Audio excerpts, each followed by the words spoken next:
Hello, everyone, and welcome to the fifth episode of Leading Mindset with Ali Payani. I'm here today with Julian Gonzalez. How are you, Julian? Good, Ali. How are you? I'm good. Can you tell us more about yourself? Can you introduce yourself? Yeah. So I'm by trade, or for the better part of the last decade, I've been in the fitness world. Yeah. So I started in coaching group fitness classes, and this all came as a result of just my own personal journey of wanting to understand my body and have control of that. And from there, I went into working with individual clients. So I currently have clients that I program for, I work with remotely online. Designing fitness and lifestyle prescriptions based on their individual goals and aspirations as an individual. And then from there, that was a whole journey in and of itself, and that took me through a series of events to end up in the investing world. Yeah. Because they see you're already one of the cryptocurrencies investors. Yeah. And now you're associated at Stealth Venture Capital. Yeah. Right. Yeah. So it was kind of one of those stories where there's a lot of pieces to it, but essentially,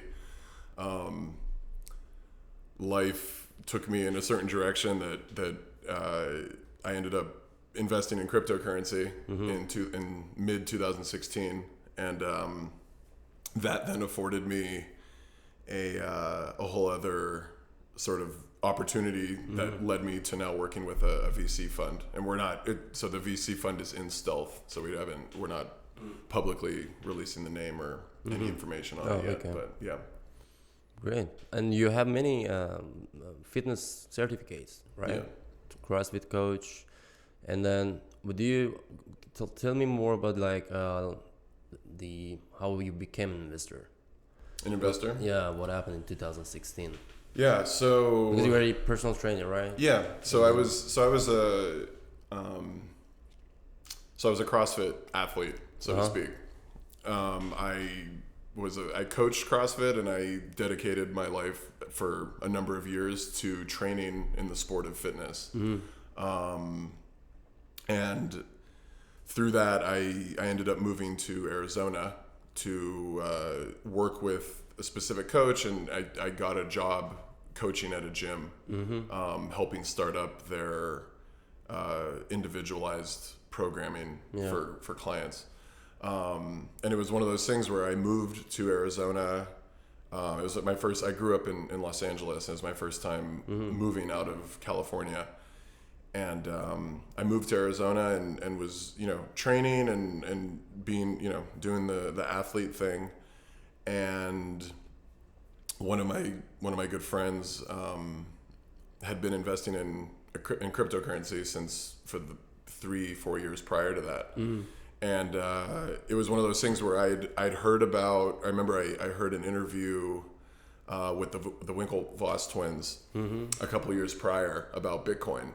And the first time I'd heard of Bitcoin, and then this was the first time. This was like 2014. I heard this interview, and they were talking about what Bitcoin was, and it made sense to me. Like at that time, I was using digital payment, like Apple Pay, on my phone, and I was like, "This makes perfect sense. Like everything else in the world is being digitized and going online. Why not the currency? I don't understand why money wouldn't follow." And I remember hearing that interview that was back when I still lived in Los Angeles, and I didn't. It was something that resonated with me, and I didn't understand how to take the next step in it. And I was I was concerned with other things. I had other priorities, and it just wasn't something I seeked out.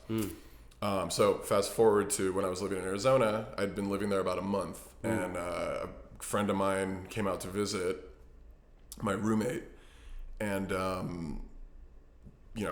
told me he was investing he bought some Bitcoin and was investing in this thing called Ethereum and Monero. Yeah.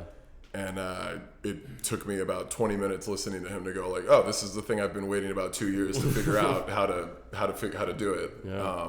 And so within that next month, so it was like August 2016, I bought my first Bitcoins. I never actually really held Bitcoin, but I bought Bitcoin so I could buy Ethereum and buy a number of other currencies. How much was the Bitcoin that time? When I was buying Bitcoin at $500. I didn't, like I said, I never held Bitcoin really, but I was buying it to buy other currencies. So Bitcoin was about $500 at that time. Is it now 8,000?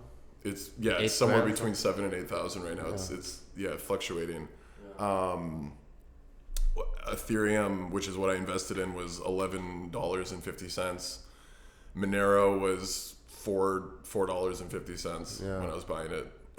All those are current, like Monero, I don't know where it's at right now, but Ethereum obviously is upward, almost, pushing $300 currently, and has shown a lot higher in the last year. So. And you're continuing now again investing in only cryptocurrency, or do you like invest in other? No, so I've actually in the last year, just because of the crypto winter and whatnot, I don't hold as much cryptocurrency as I did. I have some. But no, so that was part of the story that continued on from there. So in 2016, I started buying cryptocurrency and trading that. And, within 2017 was a really good year to be buying crypto. Yeah. And so it was early 2017,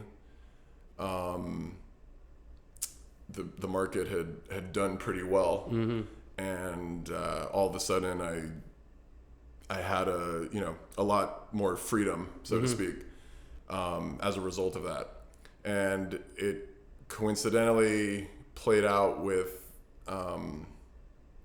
or coincided with me coming to the realization that I was at the end of my competitive career.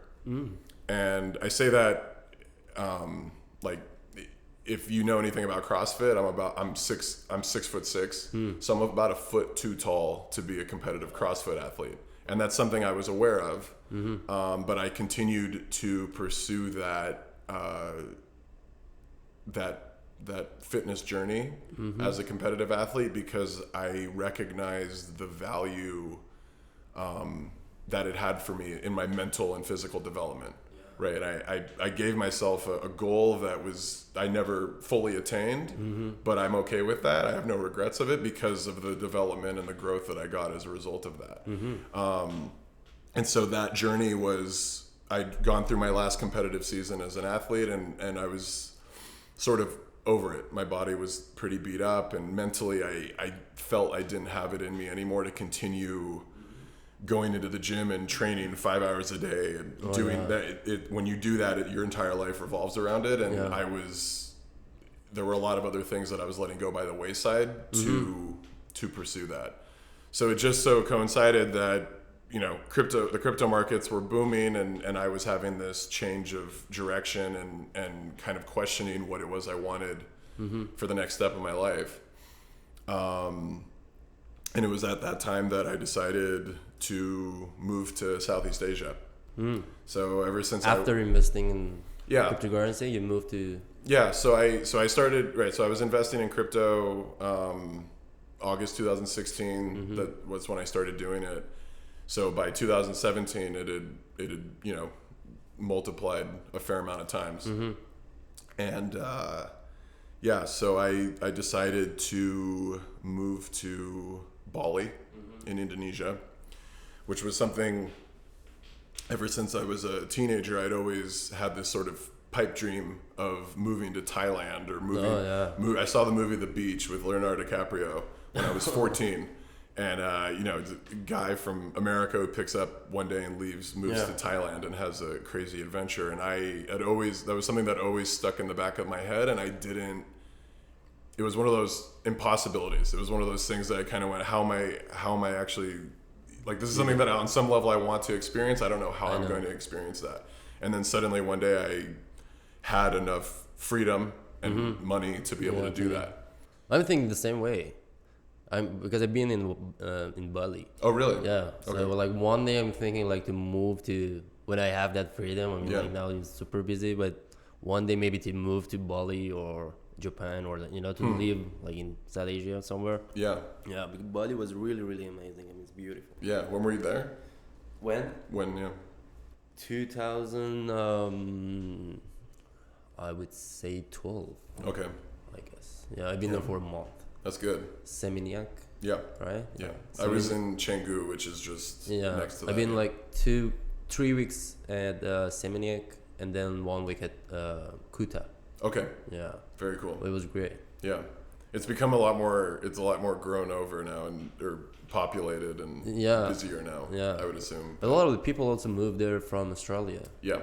because it's super close, and then surfing. I remember. Like, And it's easier for them to drink too. oh yeah. The Australians love drinking in Bali. Oh, So it's much less regulated there. Okay. So. So you stayed there in Bali for? Yeah. So. Yeah, it was a chain of events.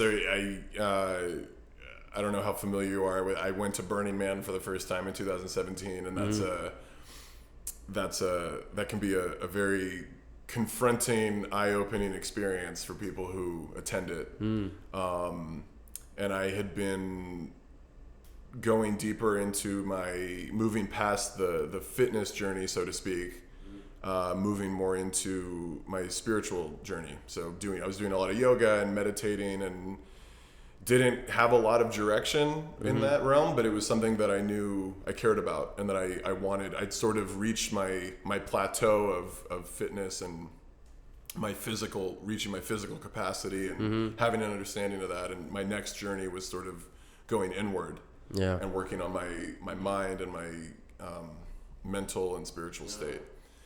And so I went to Burning Man in 2017, and then in beginning of January 2018, I went to Bali. I traveled through Southeast Asia for a couple of weeks, and then I was with my girlfriend, and we got to Bali, and then I was in Bali for 3 months following that. And so that was another interesting turn of events, because I made the decision to move to Bali and had all this change and eye-opening experience and whatnot. And as soon as I got to Bali, and all of that was as a result of cryptocurrency, this new thing that I was doing, and this freedom that I was gaining from that. And then I got to Bali, and that's right when the market peaked. So everything started going down. And it was an interesting thing, because I got to Bali, and I was able to just live, and I had sufficient, funds and whatnot to be able to just live there, and I didn't have to worry about working for the couple months that I was there. So it was a very interesting time of being there and watching the crypto market start to go down, and at the same time being in this super calm, zened out state, and not necessarily wanting to. Dealing with money can be stressful, and I didn't want to necessarily have that stress. So it was an interesting relation in that. But so as the crypto market, so I was in Bali, and actually this was sort of like where the next step of my journey initiated. So when I was before getting to Bali, I was in Vietnam, and I was with my girlfriend, and I had a bit of an existential moment one night where I realized that I was leaving America, I was leaving home with everything safe, everything, like the job I'd had, the business, the people I was working with, everything. I was leaving all of that to move to a part of the world that I'd never been to before. And I was kind of like, what am I doing? Like, why am I doing this? Why am I doing this? What is the next step for me? What am I meant to do? As many of us come to points of asking ourselves. And my girlfriend said something really interesting to me. She said, well, you obviously, you care about people, right? With my coaching, I focus a lot on with my clients working making sure that their goals that they're telling me in the gym align with their goals outside of the gym, with their lifestyle. Right, there's a lot of lifestyle components that go to that, and I care, and because of that, I care about the people that I'm working with, whether I'm actually working with them or not. I care about people in my life in general. Great, and then she was also like, well, you obviously enjoy investing, you're good at that, or you're learning that, and you want to continue doing that. So why don't you find something in the middle? And I kind of had that idea. To also invest and also help investing and helping people. How do I put that together? Because that's two things that I was having some success with and wanted to move forward with. So I sat with that, and then a week or two later, we got to Bali. And the very first night I got to Bali. I go out to dinner. My best friend had also moved to Bali. And he'd been there a number of months before me, so he was doing a yoga teacher training. He was becoming a yoga teacher. So the first night I'm in Bali, we go out to dinner. He invites us out with a whole bunch of people some people that he's in his training with. One of the guys in his training, I end up sitting right across from at dinner, is individual who is coming from the Silicon Valley world. It turns out to be my now business partner. Who was on sabbatical from his last startup out of the Bay Area. And the first conversation we had was about coaching entrepreneurs. We're throwing ideas around of how to work with, provide a coaching infrastructure for high net worth, high performing individuals in the tech and startup world. He was moved to Bali too? He was in Bali on sabbatical from his last company doing the yoga teacher training that my friend was doing. So the first night I'm in Bali, asking myself, why am I here? And I suddenly sit down across the table from someone who I'm now working with. And so from there, that conversation was very organic, and it was a friendly conversation. And as I spent time in Bali, I met a lot of interesting people and got more in touch with, all of the things that I was there to do and there to discover about myself. And as a result of that, the conversation started with my partner, David Langer, about coaching entrepreneurs and investing and doing so in a conscious manner, doing something to help the planet. In Bali, everyone is having a conscious conversation about how do we reduce plastic waste and help fix the oceans and save our planet and do something good. And so from there, we started this conversation. And so he kind of took me under his wing, and we started doing angel investments together. And this also coincided with, as the crypto market was starting to go back down, I was pulling money out. I was selling crypto and reinvesting it into startups in the tech world. So there I started to get my feet wet with the idea of angel investing. And investing in startups and sort of beginning to build my portfolio outside of cryptocurrency. And then so from there it was then David decided to start this VC fund that we're now fundraising for. And and that's kind of been the journey that's landed me where I'm at currently. Something I noticed is like every time that you say you moved to Arizona or Bali, and you start like talking to someone new, or even your best friends, it's like we had the same conversation. I think it was in the third episode or fourth episode of this podcast with Sam Vagar. He's the CEO of the Millennium Campus Network. It's a nonprofit helping undergrads.